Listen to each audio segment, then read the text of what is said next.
কৃষ্ণৰ জীৱনক জীৱন পৰিচালনাৰ বাবে সৰ্বশ্ৰেষ্ঠ উত্তম সূত্ৰ হিচাপে গঢ়ি তোলা 10টা কথা আজিৰ এই ভিডিঅ'ত আলোচনা কৰা হ'ব। তেন্তে আহকচোন ভিডিঅ'টো আৰম্ভ কৰোঁ। নমস্কাৰ, মই ডিম্পল নাথ। আপুনি শুনি আছে বি মটিভেটেড। আৰম্ভণিৰ পৰা শেষলৈকে জীৱন এক সংগ্ৰাম। কাৰাগাৰত জন্মগ্ৰহণ কৰা কৃষ্ণ। জন্ম হোৱাৰ লগে লগে ৰাতি যমুনা পাৰ হৈ তেওঁক গোকুললৈ লৈ যোৱা হ'ল। তৃতীয় দিনা পুতনাই হত্যা কৰিবলৈ আহিছিল।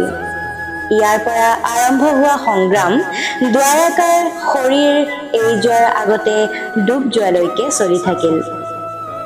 কৃষ্ণৰ জীৱনত কৈছে, আপুনি যিয়েই নহওক, যদি আপুনি এই সংসাৰলৈ আহিছে তেন্তে সদায় সংগ্ৰাম থাকিব। আনকি ঈশ্বৰেও মানৱ জীৱনলৈ আহি লৌকিক প্ৰত্যাহ্বানৰ পৰা সাৰি যাব নোৱাৰে। কৃষ্ণই কেতিয়াও কোনো কথাৰ অভিযোগ কৰা নাছিল। প্ৰতিটো পৰিস্থিতিত জীয়াই আছিল আৰু জয়ী হৈছিল। কৃষ্ণই কৈছে, পৰিস্থিতিৰ পৰা পলাই নাযাব। তেওঁলোকৰ সন্মুখত দৃঢ়তাৰে থিয় হওক। কাৰণ কাম কৰাটোৱেই মানুহৰ জীৱনৰ প্ৰথম কৰ্তব্য। আমি কামৰ দ্বাৰাহে সমস্যা দূৰ কৰিব পাৰোঁ। দ্বিতীয়তে কৈছে, বিজয় কেৱল সুস্থ শৰীৰৰ জৰিয়তেহে হয়।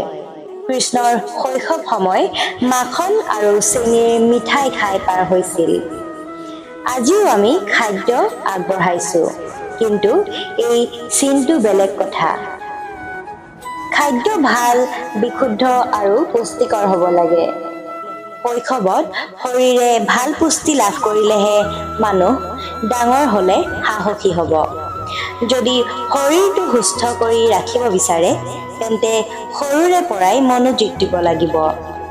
অভিভাৱকত্বৰ মাজেৰে যোৱা যুৱক-যুৱতীসকলৰ বাবে এইটো এটা ডাঙৰ বাৰ্তা। আপোনাৰ সন্তানক এনে খাদ্য দিয়ক যিয়ে তেওঁলোকক শক্তি প্ৰদান কৰে। কেৱল ৰুচিৰ বাবে খুৱাব নালাগে। তেতিয়াহে তেওঁলোকে ডাঙৰ হৈ নিজকে আৰু সমাজখনক সঠিক দিশত লৈ যাব।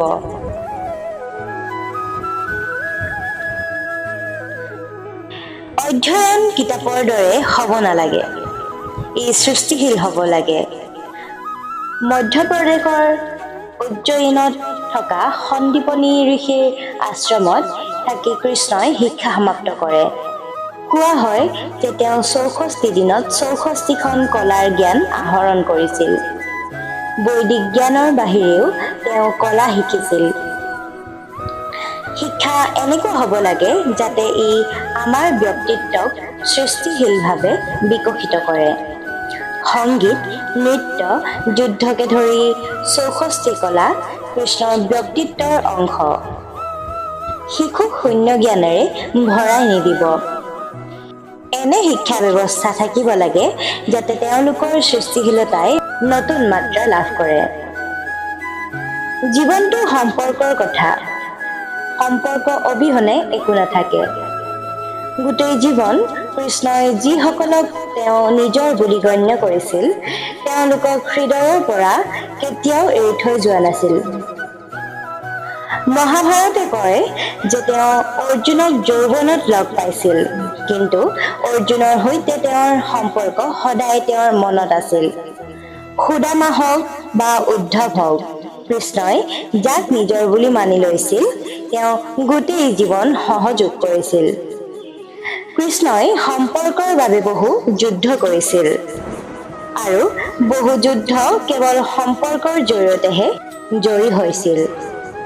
তেওঁৰ প্ৰত্যক্ষ বাৰ্তা হৈছে যে সম্পৰ্কই হৈছে এজন সংসাৰিক মানুহৰ সৰ্বশ্ৰেষ্ঠ ঐতিহ্য।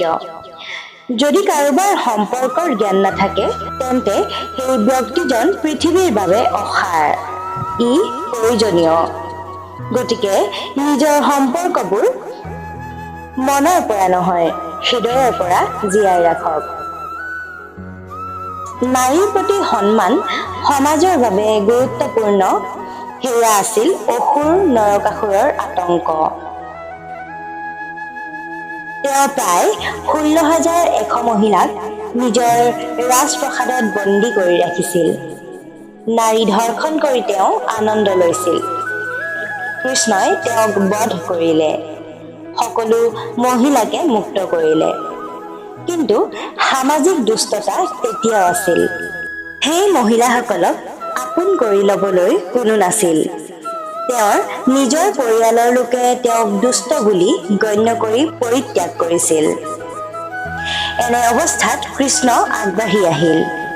16,100 মহিলাৰ সকলোকে পত্নীৰ মৰ্যাদা দিলে। সমাজত সন্মানেৰে জীয়াই থাকিবলৈ ঠাই দিলে। কৃষ্ণই নাৰীক সদায় শক্তি বুলি অভিহিত কৰিছিল আৰু তেওঁলোকক সন্মান কৰিবলৈ সাজু আছিল। সমগ্ৰ মহাভাৰত নাৰী শ্ৰদ্ধাৰ বাবে যুঁজ দিয়া হৈছিল। গতিকে যদি আপুনি কৃষ্ণৰ ভক্ত, তেন্তে আপোনাৰ চৌপাশৰ মহিলাসকলক সন্মান কৰক। কৃষ্ণৰ আশীৰ্বাদ লাভৰ বাবে এইটোৱেই আটাইতকৈ সহজ উপায়। আপোনালোকৰ মতানৈক্য পৰৱৰ্তী প্ৰজন্মৰ বাবে বাধা হৈ উঠা উচিত নহয়। অতি কম সংখ্যকেহে জানে যে দুৰ্যোধনৰ বিৰুদ্ধে কৃষ্ণই গোটেই জীৱন পাণ্ডৱক সমৰ্থন কৰিছিল। তেওঁৰ মৃত্যুৰ কাৰণো কৃষ্ণৰ কূটনীতি হৈ পৰিল। দুৰ্যোধন সম্পৰ্কতো তেওঁ কৃষ্ণৰ সংগী আছিল। কৃষ্ণৰ পুত্ৰ চাম্বে দুৰ্যোধনৰ কন্যা লক্ষ্মণাক অপহৰণ কৰি বিয়া কৰাইছিল, কাৰণ লক্ষ্মণাই চাম্বক বিয়া কৰাব বিচাৰিছিল, যদিও দুৰ্যোধন বিৰোধী আছিল। চাম্বকো কৌৰৱসকলে বন্দী কৰি লৈছিল। তেতিয়া কৃষ্ণই দুৰ্যোধনক বুজাই দিলে যে আমাৰ মতানৈক্যৰ স্থান আছে, কিন্তু আমাৰ দৃষ্টিভংগী আমাৰ সন্তানৰ ভৱিষ্যতত বাধা হৈ পৰিব নালাগে। দুটা পৰিয়ালৰ মাজত হোৱা কাজিয়াত সন্তানৰ মৰম বলি দিয়া উচিত নহয়। কৃষ্ণই সম্পূৰ্ণ শ্ৰদ্ধাৰে লক্ষ্মণাক নিজৰ ঠাইত ৰাখিছিল। দুৰ্যোধনৰ লগত তেওঁৰ সদায় মতানৈক্য আছিল যদিও লক্ষ্মণা আৰু চাম্বৰ পাৰিবাৰিক জীৱনত কেতিয়াও প্ৰভাৱ পেলাবলৈ নিদিলে। শান্তিৰ পথেই হৈছে বিকাশৰ পথ। মহাভাৰত যুদ্ধৰ পূৰ্বে শান্তি লাভ কৰিবলৈ কৃষ্ণই পাণ্ডৱ আৰু কৌৰৱৰ মাজত মধ্যস্থতা কৰিছিল। যদিও দুয়ো পক্ষই যুদ্ধ কৰিবলৈ আগ্ৰহী আছিল, তথাপিও কৃষ্ণই সদায় বিচাৰিছিল যে যুদ্ধখন কেনেবাকৈ ৰোধ কৰা হওক। সমস্যা কেতিয়াও কাজিয়াৰ দ্বাৰা সমাধান নহয়।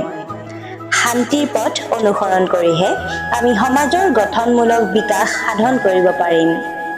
সমাজৰ শান্তিৰ পৰা মনৰ শান্তিলৈকে কৃষ্ণই বিশ্ববাসীক বুজাই দিলে যে শান্তি নাথাকিলে কোনো সমস্যা নিৰ্মূল কৰিব নোৱাৰি। সমাজ হওক বা আমাৰ নিজৰ মন, উপায়েৰে নহয়, শান্তিৰ দ্বাৰাহে সুখ লাভ কৰিব পাৰি। দীৰ্ঘম্যাদী পৰিণতিৰ কথা সদায় চিন্তা কৰক। মহাভাৰতত সংঘটিত জুৱাৰ ঘটনাৰ পিছত পাণ্ডৱ প্ৰবাসলৈ যায়। কৃষ্ণই অৰ্জুনক বুজাই দিলে যে এই সময় ভৱিষ্যতৰ বাবে প্ৰস্তুতি চলোৱাৰ সময়। মহাদেৱ শিৱ, দেৱৰাজ ইন্দ্ৰ আৰু দুৰ্গাৰ বাবে তপস্যা কৰিবলৈ কোৱা। কৃষ্ণই জানিছিল যে তেওঁ দুৰ্যোধনক যিমানেই বুজাই নকওক কিয়, তেওঁ কেতিয়াও পাণ্ডৱৰ হাতত নিজৰ ৰাজ্য ঘূৰাই নিদিয়ে। তেতিয়া শক্তি আৰু শক্তিৰ প্ৰয়োজন হ'ব। কৰ্ণৰ কুণ্ডল কবচ যে পাণ্ডৱৰ জয়ৰ বাটত বাধা আহিব, সেই কথাও তেওঁ জানিছিল। সকলো কথাতে তেওঁ অতি আগবঢ়া চিন্তাৰ দৃষ্টিভংগী গ্ৰহণ কৰিছিল। তৎকালীনভাৱে কোনো সিদ্ধান্ত লোৱা হোৱা নাছিল। সকলোৰে বাবে ভৱিষ্যত প্ৰজন্মৰ কথা চিন্তা কৰা হৈছিল। এই চিন্তাই সমাজখন সৃষ্টি কৰে। প্ৰতিটো পৰিস্থিতিত শান্ত আৰু সুস্থিৰ হৈ থাকক। পাণ্ডৱৰ ৰাজসূয় যজ্ঞৰ সময়ত শিশুপালে কৃষ্ণক গালি গালাজ কৰি থাকিল। সৰু ভাই আছিল যদিও সকলো সীমা ভংগ কৰিলে। গোটেই সমাৱেশটো আচৰিত হৈ পৰিছিল। কিছুমানৰ খং হৈছিল যদিও কৃষ্ণ শান্ত আৰু হাঁহিমুখেই আছিল। শান্তিদূত হিচাপে যোৱাৰ সময়ত দুৰ্যোধনে তেওঁক অপমান কৰিছিল। শান্ত হৈ থাকিল কৃষ্ণ। যদি আমাৰ মনটো স্থিৰ হয়, আমাৰ মনটো শান্ত হয়, তেতিয়াহে আমি যিকোনো সঠিক সিদ্ধান্ত ল'ব পাৰিম। দুৰ্ঘটনা সদায় ক্ৰোধত ঘটে, এই কথা কৃষ্ণই শিকাইছে। প্ৰতিকূল পৰিস্থিতিটো কেতিয়াও অন্যমনস্ক নোহোৱাৰ গুণ কৃষ্ণতকৈ ভালকৈ কোনেও নাজানে। এজন নেতা হওক, ক্ৰেডিটৰ বাবে প্ৰতিযোগিতা কৰাটো এৰক। কৃষ্ণই সমগ্ৰ বিশ্বতে ৰজাক জয় কৰিছিল, য'ত জাৰ সংঘৰ দৰে দুৰ্নীতিগ্ৰস্ত এনে ৰজাৰ শাসন আছিল। কিন্তু কেতিয়াও কোনো ৰজাৰ সিংহাসন কাঢ়ি লোৱা নাছিল। কৃষ্ণৰ সমগ্ৰ জীৱনত এনেকুৱা কেতিয়াও হোৱা নাছিল যে তেওঁ কোনো ৰজাক হত্যা কৰি নিজেই নিজৰ শাসনৰ দায়িত্ব ল'লে। জৰাসংঘৰ বধ কৰাৰ পাছত তেওঁ নিজৰ পুত্ৰক ৰজা কৰিলে, যিজন ভাল চৰিত্ৰ আছিল। ধৰ্ম জনা মানুহ সকলোতে বহি আছিল, কেতিয়াও ৰজা হোৱা নাছিল। সদায় ৰজা নিৰ্মাতাৰ ভূমিকা পালন কৰিছিল। মহাভাৰত যুদ্ধতো তেওঁ নিজে অস্ত্ৰ তুলি লোৱা নাছিল। গোটেই যুদ্ধখন কূটনীতিৰে যুঁজিছিল। পাণ্ডৱক পৰামৰ্শ দি থাকিল যদিও বিজয়ৰ কৃতিত্ব ভীম আৰু অৰ্জুনক দিছিল।